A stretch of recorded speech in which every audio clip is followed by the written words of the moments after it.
Today we're going to talk about the Rekordbox Beatgrid and specifically how to make beat grids with songs where the BPM changes, but I'm going to go over most of the features in the beat grid.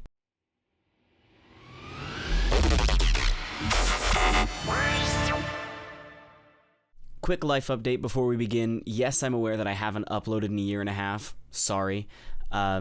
I'm working on a lot of stuff right now, but hopefully as I finish what I'm about to be doing, which is moving to Denver, I will have a space set up where I can film more regularly and more easily, and stuff will start coming out again. But in lieu of that, today, let's talk about beat grids. So if you load up something in Rekordbox, over here, there's this grid button, and this is where you adjust all of your beat grids. So most of the time, if you have your auto analysis on, Rekordbox will try and guess what it thinks the BPM is for the track, and it's got that right here, it's got that up here. It's pretty good at it. Occasionally it will be slightly off, so it'll be like 0.99 or 0.98, or rarely, but occasionally it will grab like 2/3 of the actual BPM if the song is in triplets and it just catches the notes instead of the drums. This happens. It's not a big deal. If you're not sure what BPM a song is in, you can always go to a BPM tapper, and there are plenty online. I like all 8, which I'll put a link to. But just listen to the song, click where you feel the rhythm, and it will tell you the approximate BPM, and it averages out over however long you do it. So it can be as accurate as you like. Once you know what BPM the song is, you can throw it in here, and the most important part about this is consistency. You want to do it the same way every time, but the standard way to do it is going to be to do it right at the beginning of a drum. So I've got the Answer the Phone VIP here because it changes BPM, and that's what we're talking about. What you want to do is, first of all, go to what you know the BPM is, and again, if you don't know, use the tapper. So we're at 160 for this part of the song. So I'm going to set it to 160, and it's just going to start counting from wherever in the track it thought it should be at. What we're going to do is go to the drop, which I find has the best transients and is therefore the easiest to do this with. Go right up to what looks like the beginning of a drum, and you click this button. This will set the beginning of a bar right there, and you'll see every quarter note all the way through. I like to zoom in and just double check that these are actually where they need to be. This may need to actually be, well, I'll show you the nudge buttons, perfect. These buttons, these buttons will nudge your grids left and right. I almost said yourself. You can nudge yourself if you want, just, get back to center if you're working. Go ahead and scoot the grid over. If you were imprecise, you can get it right up to the front of the drum. And again, this doesn't need to be perfect, but the closer it is, the better. If you're using sync, it matters a lot more, because what sync is going to do is grab these lines and force them to match with where these lines are on another song. So if you have this song set up like this, and you have another song set up like that, and it's a little bit out, well, when sync forces the grids to line up, now the drums are not lining up. So make sure that you're doing it consistently however you're doing it, and I recommend doing it right at the top of the drum. That's going to be the easiest way. If you do use sync and you end up doing a back-to-back and you do it one way and they do it a different way, it's going to cause you all sorts of issues. But generally, it's not too difficult of a time. So that's what these two buttons do. They nudge you back and forth. Digression. These two buttons are going to, as it kind of looks like they do, expand and contract the grid. So increase the amount of space between the lines, decrease the amount of space between the lines. And the important thing to be aware of with that is that that's changing the BPM that the grid thinks it is. So if you know the BPM and you've typed it in here, don't worry about these buttons unless you see the grid drifting, in which case you didn't know the BPM. Incorrect. But if you don't know what the BPM is, for example, say we didn't know this and I had like 159. I put the grid right here at the top of the grid, and then I can see that over time, oh, my grid marks are late. So I need to reduce the amount of space between them. So I will go back to where this mark was, and what I like to do is set a cue point. You can do it with the cue button. I have it bound to right click. Set a cue point right here so that you can start contracting the grid, and you'll see over here that the number, I almost pointed at the screen like you can see me. You're not in here. You're not in my room, are you? You can contract the grid, and if you click and hold it, it will contract faster. And what you can do then is once you feel like, okay, that's appropriately contracted, maybe that's close, click this grid button again, and because we know that this is right on the transient because it was earlier, and we set our cue point there, we know that if the grid, this point is correct, and if my number is correct, then all of them will be right. And we're pretty close right now. They look like they're on, but you can see they are still drifting a bit, and that drift just compounds over time. If we scroll forward through the song, you can see that it gets further and further out, and now it's way late. I mean, this is egregious. So we're not going to settle for that. We're going to go back to the cue and keep contracting until we feel like we've gotten to a reasonable number. Now, pro tip, almost every song is a whole number of BPM. So if you're at 159 and it's still too slow, I would just chuck it up to 160 and test it there. If you're really not sure what BPM you are and you can't get a BPM tapper to work for you for whatever reason, I would recommend doing a jump by 5. Do 160. If it's too slow, 165. Is that too fast? Great. 163, 162, start bouncing around in there until you find the right number. But every time, going back to this cue point you have saved, resetting that as the downbeat, the beginning of a phrase, and then looking at the rest of the grid and seeing if it looks consistent. If you can get from here at, 24 seconds in, all the way to here, and the grid is still pretty much dead on, you can be pretty confident that you have the grid correct. Now, if you like to double time or half time count, that's what these buttons are for. This will literally just halve it, so this is really a personal preference thing. I'm not going to get too much into it, but if you want to count it in halftime and that makes more sense to your brain, feel free to do that. That's totally fine. Here's another digression for you. I saw this one coming. I use the double time halftime grid feature to communicate to myself what kind of energy level a song is going to have. So if it's a really high energy song, I will use the double speed, the faster one. But if it's something that's more down tempo or maybe more minimal and it has a lot of like empty space between whatever's going on in the song, I will use the lower count even if I count them the same in my head, because then looking at my sheet, I can tell sort of what everything is going to feel like pace-wise. So you could count it at 80, and again, if the beat grid is correct, it's going to be correct all the way. We're just on every other drum now, but I like this song at 160. So now we get into the variable BPM part of the course. So this part of the song, and I know because I wrote it, if you didn't write it, use the tapper or one of the other tools, but I know that this song starts out at 160 and it goes to 175.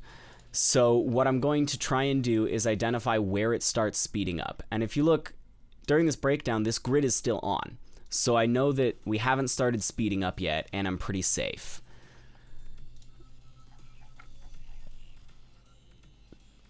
Now, if you look here, the grid is still at 160, but the drums are early now.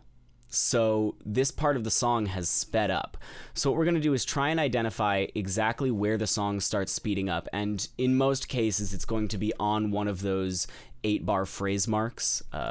If you're not familiar with phrasing, look up phrasing. I would say number one mistake I see newer DJs making is everyone talks about beat matching and they learn beat matching and they never learn phrase mixing, and things are always out of phrase.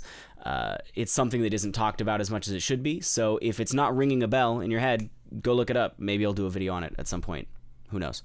Probably. So we're going to identify, another digression, we're going to identify where in the song it starts speeding up.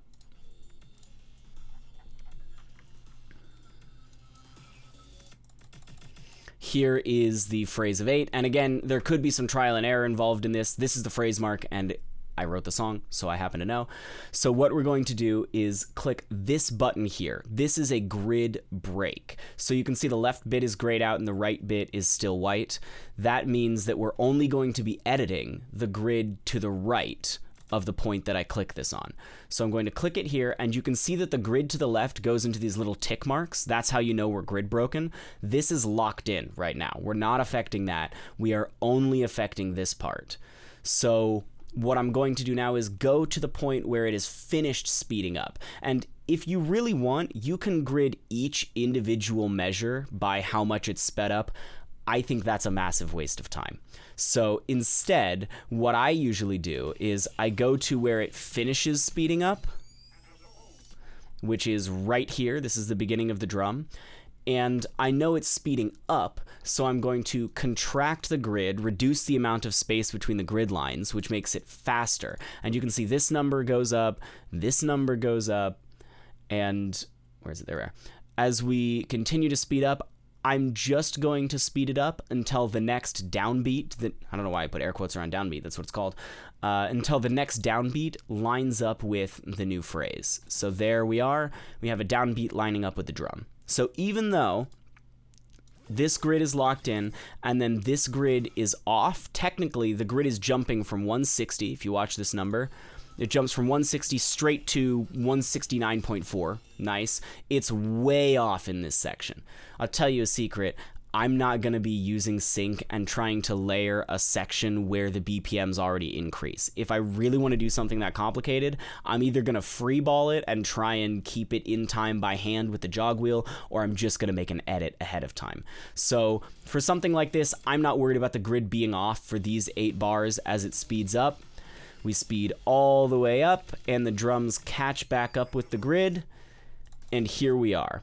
Now, you may see this coming, but we're going to do another grid break. So if we break the grid here, now instead of 169.4, we know that this section is at 175 because we used a BPM tapper before or whatever other mechanism we used to determine that. So we're just going to set it in this section to 175, keeping in mind that this is already locked in.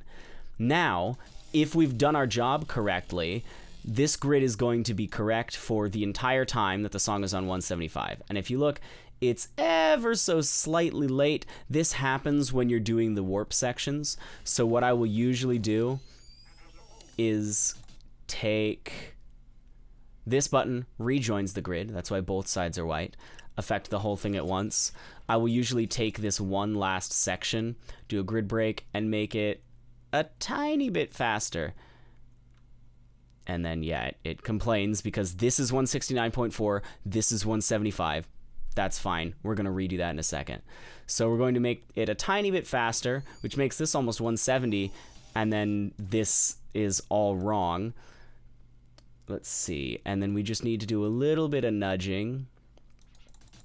There we are.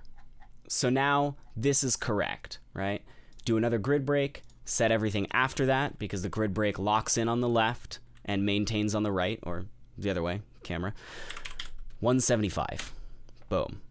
Now, if we've got that dialed in like we hope we do, the rest of the song, yeah, it's pretty good. I would say not perfect. I can see a little bit of transient on a few of these. This one here, coming out to the left of the line, but close enough for government work. So we're going to keep that.